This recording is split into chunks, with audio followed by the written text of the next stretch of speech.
Welcome everyone. In this video, we are going to look at how we can filter out the spammy comments on your WordPress website. So go to the dashboard, settings, and discussion. Here you can enable this option to make sure only the logged in user will comment on your website. Next, you can enable this manual approval option so the comments will only be posted after you approve each and every comment. But if you don't want to do it manually, you can also install some anti-spamming plugin to do this for you automatically. So I will go to the plugins, add new,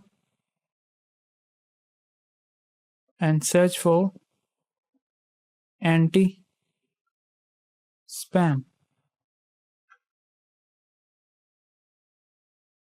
Here you can find many anti-spamming plugin, and this one comes pre-installed with the WordPress, but I found this one pretty good and it will filter out most of your spammy comments. So that's it for this video. If you found this video helpful, hit the like and subscribe button. See you in the next one.